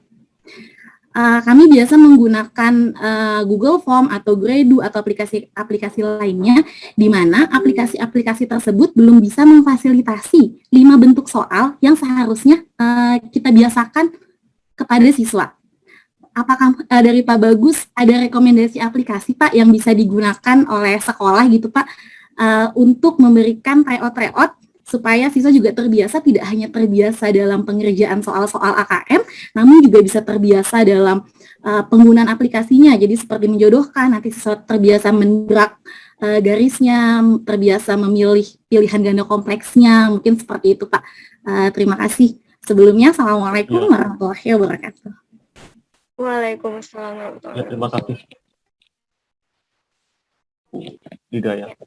Iya, silakan Pak Bagus. Jadi Bu Nisa ini dari Avicenna, berarti pagi ini, untuk SMP enggak? Beda breakout room Pak, cuman tadi kita ketemu di main session. Oh gitu, tadi kan saya pagi ngisi SMA-nya. Oke. Jadi yang Ibu tanyakan itu terkait dengan persiapan teknisnya ya. Betul, aplikasi tryout-nya Pak. Ya, jadi kalau saya dalam hal ini tidak punya kompetensi terkait dengan aspek teknis, khususnya menyangkut komputer atau sejenisnya. Tapi saya lebih senang membicarakan konsepnya, Bu. Jangan sampai kita tuh fokus pada aspek itunya. Nah, sementara guru-guru sejauh ini belum paham betul terkait dengan konsep and practice. Saya pikir lebih bagus, misalnya untuk tataran guru, pahami konsep dan praktiknya gitu. Jangan fokus pada drillingnya. Kita ngejar tryout dan drilling, sementara konsep and practice buat gurunya belum memadai. Jadi kita lompat-lompat gitu ya. Tadi di Avicenna itu lebih tepat di situ Bu, penguatan capacity building buat gurunya. Kemudian itu diuji cobakan misalnya atau dilatih ya dalam bentuk pembelajaran maupun penilaian. Jadi saya pikir saya sih secara pribadi kalau itu di semacam tryout kan di luar sekolah, seolah-olah itu kayak menghadapi ujian nasional. Bukan saya melarang ya, tapi lebih bagus building gurunya benar-benar sudah oke, kemudian ke siswanya seperti apa dalam konteks pembelajaran dan penilaian. Itu Bu, sesuai dengan konsep yang tadi diberikan. Oke, baik. Terima kasih Pak Bagus atas jawabannya. Iya. Yang lain silakan Pak Ibu. Baik, Pak Bagus, ini sudah ada yang menuliskan pertanyaan di kolom chat. Saya izin bacakan. Dari Ibu Siti Marina, maaf. Yang terhormat Bapak Bagus Prakoso, Sumber Daya Manusia Guru Indonesia, kan heterogen ya Pak. Bagaimana motivasi dari Bapak dalam membangun konsep keberhasilan AKM dengan 4M tadi Pak? Mungkin ada contoh konsep-konsep bagi kami dan sekolah untuk keberhasilan AKM? Seperti itu Pak. Jadi di akhir slide kan saya sudah menyampaikan terkait dengan aspek model-model pembelajaran yang direkomendasikan ya. Ada project based learning, problem based learning, ada meaningful learning dan lain-lain. Itu sangat recommended Bu dalam konteks pembelajaran. Nah, sejauh mana sekarang tugas Bapak Ibu guru mengoptimalkan untuk siswanya. Nah, pembelajaran sudah oke, kita beranjak di asesmennya. Apakah guru-guru pandai membuat soalnya? Soal-soal AKM, soal-soal yang memenuhi kaidah penulisan soal.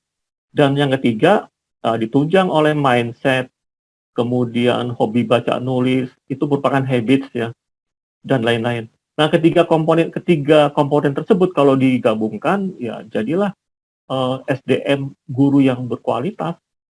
Begitu Bu jawaban saya. Oke, baik. Terima kasih Pak Bagus atas jawabannya. Bagaimana Bu Siti Marina? Sudah terjawab? Ya. Terima kasih, Pak. Oh iya, sama-sama Bu. Ya.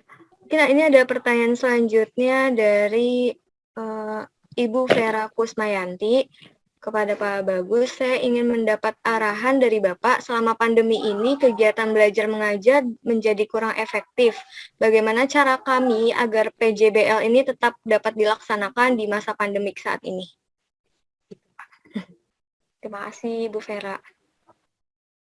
Suaranya nggak ini ya, saya nggak nangkep Bu. Ini Pak.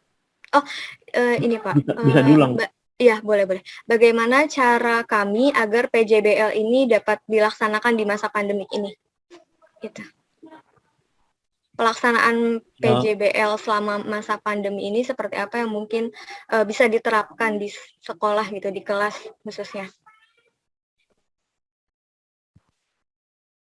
Pandemik begini, rintangannya sangat banyak ya. Tapi saya pikir ketika siswa di sekolah Ibu sudah banyak punya HP ya, gadget gitu. Saya pikir bisa mencontoh tuh yang tadi saya utarakan di juga itu. Gimana mau optimalkan penggunaan gadget untuk melakukan PJBL. Nah, saya pikir instruksinya itu bisa disampaikan melalui daring, dan itu pada prakteknya juga saya pikir ketika presentasi kan tidak harus tatap muka ketika itu masih PJJ misalnya loh. Atau misalnya kegiatan PJBL yang tadi saya sampaikan terkait dengan pengamalan nilai. Apa yang dilakukan di rumah misalnya ketika membantu orang tua, buat lingkungan gitu ya. Tadi sudah saya kasih contoh yang paling sederhana ya. Nah, untuk yang lebih tingginya mungkin Bapak Ibu tinggal menyesuaikan sesuai dengan karakteristik masih PJJ gitu ya. Nah, itu saya pikir bisa mengandalkan gadget dan media IT saya pikir.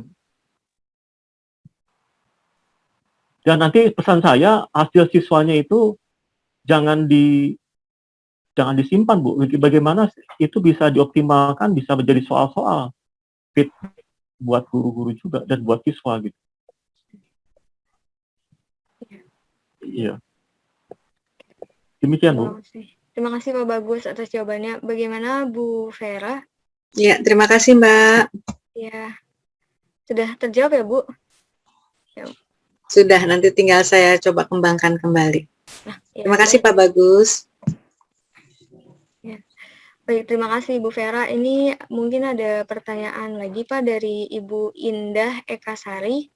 Bagaimana sebaiknya reformasi pembelajaran AKM yang baik? Reformasi ya. Jadi ketika reformasi lagi-lagi yang tadi saya utarakan, saya pernah ngajar untuk sekolah internasional itu. Nah, diawali terkait dengan AKM, mereka itu meresponnya gimana melakukan reformasi pembelajaran. Nah, inti dari reformasi pembelajaran adalah bagaimana melakukan optimalisasi dari masing-masing strategi pembelajaran. Tadi ketika bicara tata praktik ya, menyangkut hobi membaca misalnya.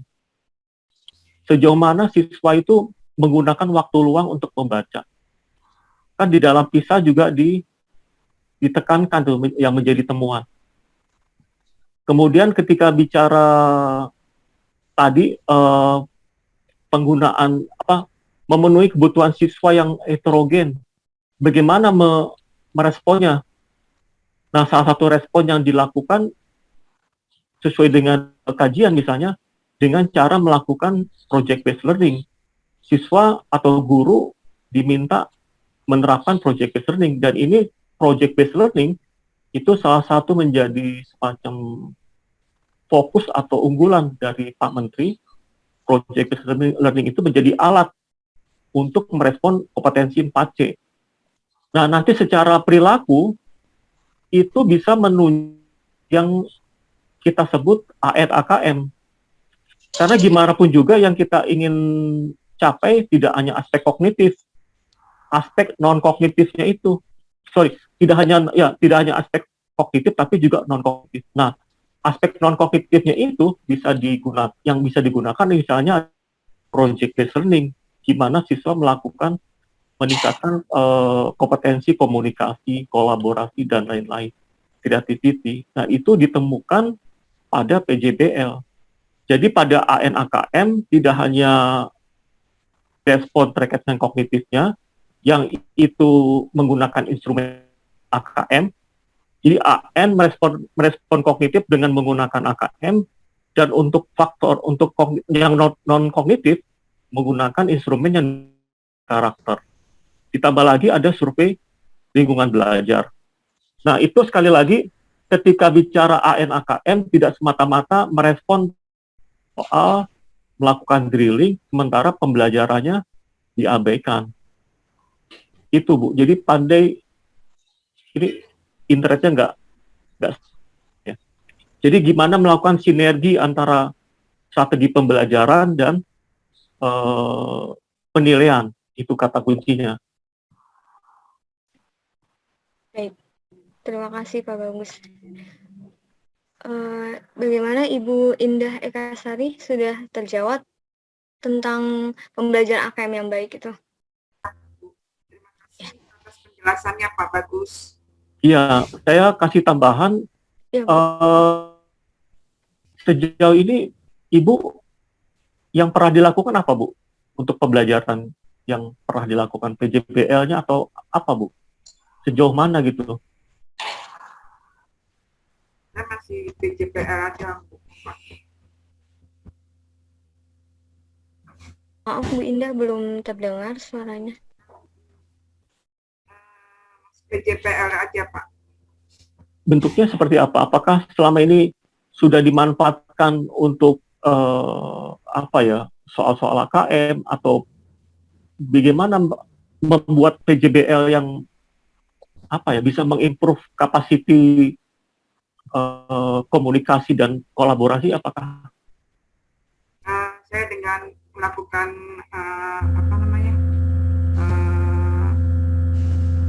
Zoom, habis itu buat soal-soal hot gitu aja Pak. Suaranya? Halo. Ya, suaranya ini ya? Iya. Suaranya mendengung ya? Iya. Halo. Kenapa ya? Itu tadi yang Bu Indah sampaikan itu, Ibu Indah masih saat ini menerapkan pembelajaran ini melalui Zoom, terus mungkin hanya beberapa kali mungkin disampaikan tadi HOTS gitu, sudah menyampaikan soal HOTS gitu. Itu Bu Indah ya? Iya, saya berharap ke Bu Indah itu ketika memang bisa melakukan project based learning, dan itu memang sudah ada outputnya, bagaimana itu bisa menjadi soal-soal AKM? Itu tantangan, Bu. Kira-kira bisa nggak? Oh, Ibu, suaranya masih... Ibu, maaf, mikrofonnya belum aktif.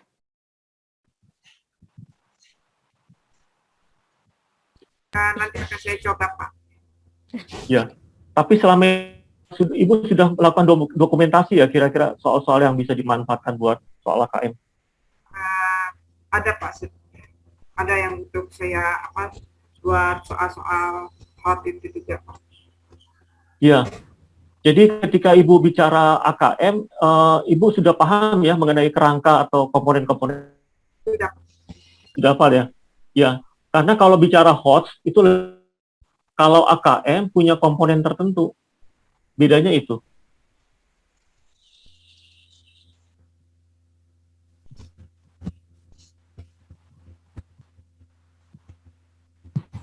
Bagaimana, Bu Indah? Terima kasih atas penjelasannya, Pak. Iya, ya. Iya. Baik, terima kasih Bu Indah. Oke, Pak, ini mungkin ada beberapa pertanyaan lagi, mungkin cepat aja. Ini dari Ibu Amalia, apakah AKM menentukan kelulusan peserta didik? Iya. Ini mungkin yang terlewat di paparan saya, karena dari awal saya punya persepsi guru-guru di sini sudah mendapatkan sosialisasi sehingga paparan saya itu nggak muncul gitu ya. Jadi memang ketika bicara tadi apa tidak menentukan kelulusan ya? Atau Iya, gimana? apakah AKM ini menentukan kelulusan peserta Oh, didik, Pak? Oh tidak, Tidak. tidak, karena AN-AKM kan digunakan untuk kelas 5, kelas 18. Dan itu nanti Bapak Ibu guru jangan berharap rapor ya, rapot per siswa tidak akan pernah muncul itu rapot per siswa. Yang ada adalah capaian sekolah. Jadi sekolahnya yang dinilai Bapak Ibu, bukan siswanya. Dan itu diberikan secara random. Tidak semua siswa mendapatkan atau mendapat kesempatan mengikuti AKM di random atau dipilih secara acak ya oleh dinas mungkin yang berkepentingan dalam hal ini. Oke, baik. Jadi jawabannya tidak ya, Pak, tidak mempengaruhi kelulusan peserta didik seperti itu. Ya, betul. Bagaimana Ibu Amalia, maaf. Baik, terima kasih. Baik, terima kasih atas jawabannya, cukup dimengerti. Terima kasih Pak Bagus atas jawabannya. Ya, sama-sama Bu. Ini mungkin ada pertanyaan lagi Pak dari Ibu Hidayat, dari Bapak Hidayat Elantawi ya. Sampai saat ini mayoritas guru dan sekolah masih memiliki mindset bahwa AKM merupakan pengganti UN sehingga tetap repot dengan melakukan drilling soal untuk siswa. Bagaimana Pak untuk menanamkan mindset bahwa AKM merupakan upaya untuk mengukur kualitas pembelajaran sekolah tersebut?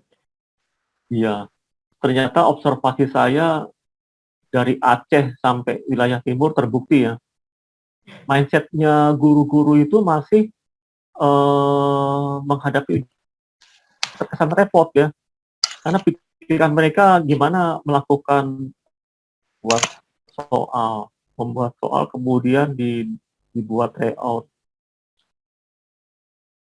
Itu tidak salah, cuma itu bukan pilihan utama. Yang saya rekomendasikan, yang tadi saya ucapkan, Bapak Ibu guru, pertama sebagai guru harus paham dulu konsep AN AKM. Tidak semata-mata fokus pada AKM, itu yang sifatnya kognitif. Yang non-kognitifnya itu perlu dipahami juga.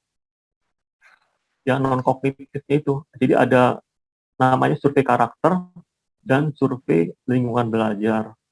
Nanti siswa itu akan mengerjakan AKM dan survei karakter. Nah, nanti survei lingkungan belajar itu yang mengerjakan guru. Nah, ketika bicara merespon AKM, tadi saya ulangi lagi ya. tidak hanya aspek asesmennya yang ditekankan, pembelajarannya juga perlu direspon gitu ya. Karena nanti secara tidak langsung atau langsung itu mempengaruhi kebiasaan siswa berpikir kritis, daya nalarnya itu. Karena kata kunci AKM itu adalah critical thinking, bernalarnya itu loh.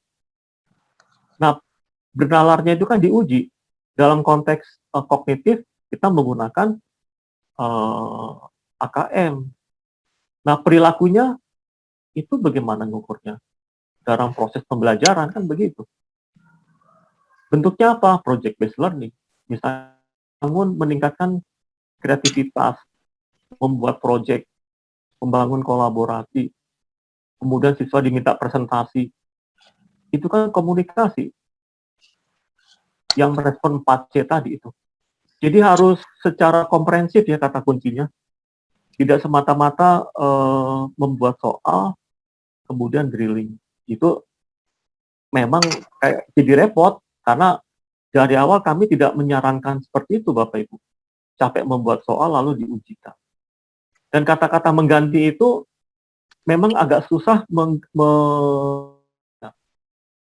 mengganti kata diganti itu. Memang kata diganti itu bukan dipahami hanya sebagai pemahaman verbal saja, Bu. Tapi substansinya juga harus paham. Karena kita ketika bicara diganti, nanti ada aspek paradigma, aspek tujuan, aspek konten, dan lain-lain. Dan dari sisi bentuk soalnya aja tadi sudah berbeda kan. Dalam ujian nasional cuma 2, dalam AKM ada 5. Jadi kata-kata diganti hanya sebagai secara mindset dan desain berbeda. Jadi kata kuncinya pada desain, Bu.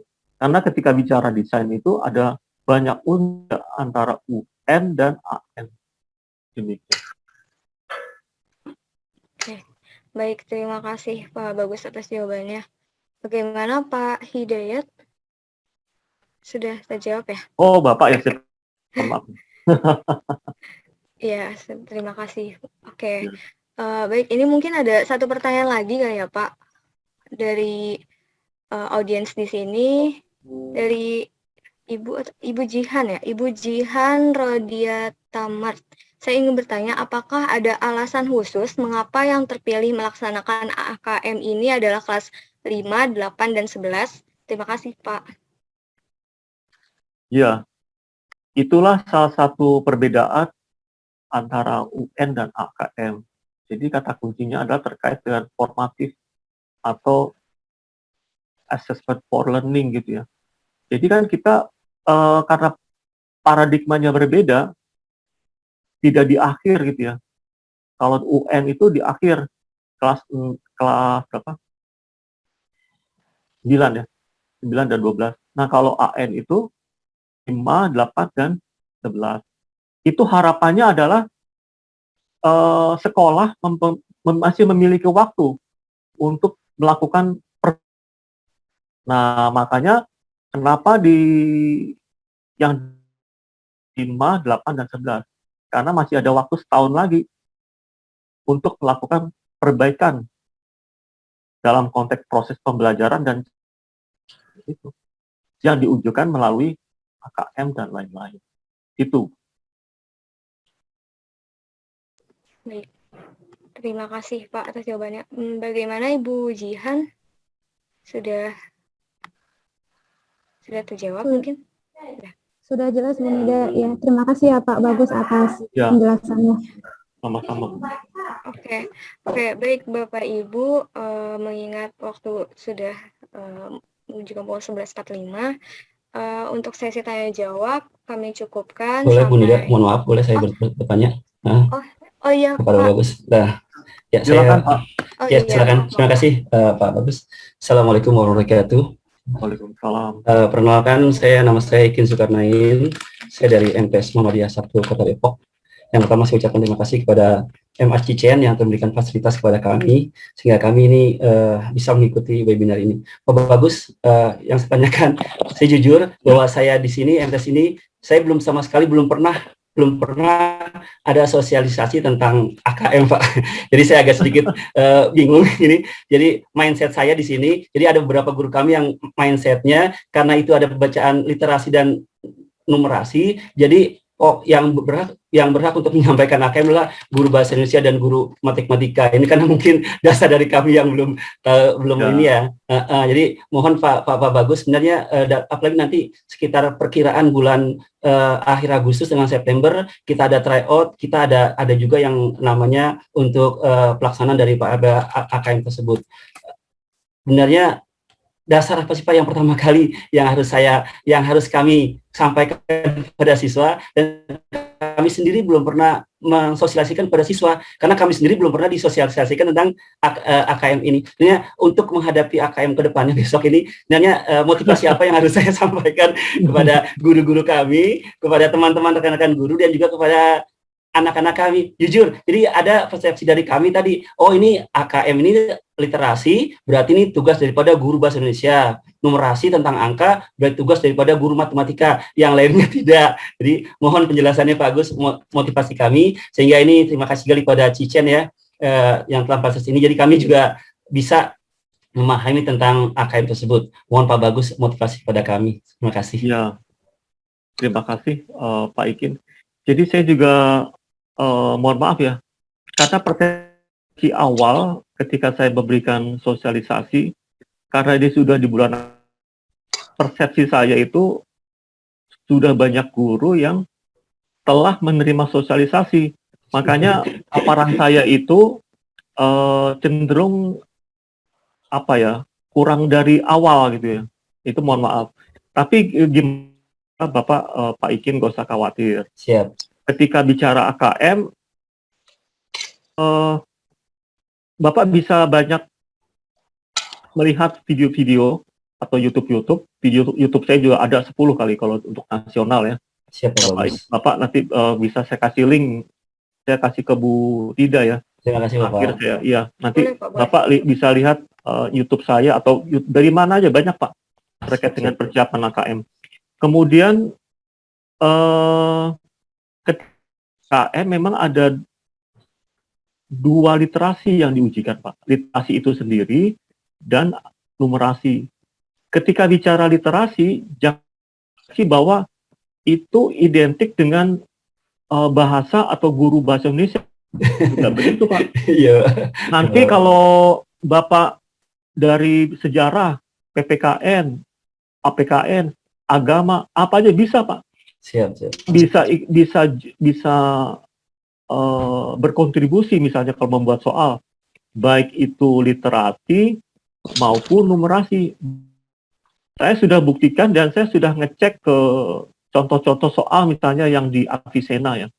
Misalnya bagaimana guru agama PKI itu ya, sejarah, bahasa Inggris, ada lagi guru bahasa Mandarin. Itu semua bisa dibuatkan soalnya Bapak. Tergantung nanti kemana, mau di literasi atau numerasi, semuanya bisa. Nanti misalnya kalau guru non bahasa misalnya, biasanya mereka kalau mereka passionnya senang ke literasi, biasanya mereka kontribusi di kontennya itu adalah teks informasi biasanya ya. Nanti ada soal-soal yang ini literasi menyangkut PKN apa contohnya, teks proklamasi, sejarah itu dibuatkan soalnya bisa. Atau tata cara berwudu misalnya, praktek berwudu dibuatkan narasinya, bisa itu dibuatkan soalnya. Nanti berupaya dikait-kaitkan Pak ya. Siap Pak, siap. Literasi dalam konteks agama, kira-kira muncul soalnya apa sih? Bapak Ibu harus paham komponen atau kerangka AKM. Nanti kalau Bapak Ibu nggak paham kerangka AKM, nanti nggak ada bedanya dengan soal ujian nasional. Ya, siap. Pak Ikin, siap Bapak. Siapa? Bidang studinya apa? Saya kebetulan mendapatkan kepercayaan mengajar bahasa Arab, Bapak. Bahasa Arab? Iya, Bapak. Bisa, Pak. Siap, Bisa. Siap, Pak. Mungkin potensi Bapak kalau Bapak mau kembangkan, misalnya boleh, Pak. Siap, Bapak. Siap. Ya.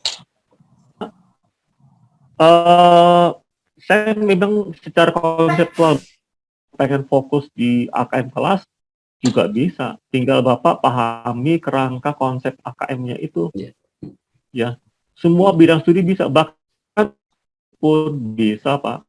Siap, Pak. Itulah AKM yang beda dengan memang kalau ujian nasional hanya guru bahasa, matematik, IPA, dan IPS. Guru-guru lainnya relatif nggak berperan. Iya, hanya kalau AKM itu lintas disiplin, Pak.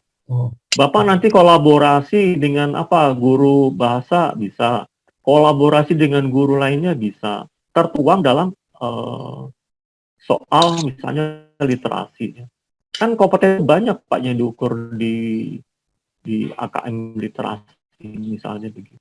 Jadi Bapak Ibu khawatir, dan nanti Bapak Ibu ya nggak usah capek-capek drilling ya. Yang penting pertama Bapak Ibu suka baca apa tidak, dan siswanya suka baca apa tidak. Semakin banyak membaca berbagai macam informasi itu juga bisa membantu. Karena yang ditekankan pada PISA maupun AKM tidak hanya membaca, tapi juga paham atau tidak dengan bacaannya begitu ya. Itu kalau tidak biasa, tidak suka membaca kan juga susah. Jadi dalam singkat ini nggak ada Pak, nggak usah capek-capek bikin layout atau drilling, nggak usah lah. Biasakan aja membaca itu ya, perbanyak membaca, memahami bacaan dan lain-lain. Sementara itu Pak, dalam waktu dekat ya. Terima kasih Pak Bagus pencerahannya. Kami mohon linknya nanti di-share kepada kami biar kami lebih memahami lagi tentang AKM. Terima kasih Mbak Nida. Assalamualaikum warahmatullahi wabarakatuh. Waalaikumsalam warahmatullahi wabarakatuh. Terima kasih Pak Ikin atas pertanyaannya. Mungkin pertanyaan dari Pak Ikin ini sebagai pertanyaan penutup mungkin ya, dia akhir webinar hari ini. Ya. Nah, oke, baik Bapak Ibu, dengan berakhirnya sesi tanya jawab hari ini berakhir juga webinar AKM. Semoga ilmu yang kita peroleh dapat bermanfaat baik buat Bapak Ibu guru ataupun untuk siswa-siswi kita dalam menghadapi pembelajaran bermakna ini. Terima kasih sekali lagi kami ucapkan kepada narasumber Bapak Dr. Bagus Hari Prakoso atas waktunya untuk bersama kami berbagi ilmu nih yang luar biasa. Terima kasih Pak Bagus, kami ucapkan. Mungkin nanti di lain kesempatan kita bisa ajak bertemu lagi gitu bersama Bapak Ibu di sini ya. Terima kasih sekali lagi kami ucapkan. Baik Bapak Ibu yang berbahagia, acara webinar saya tutup, saya kembalikan kepada MC Pak Randi.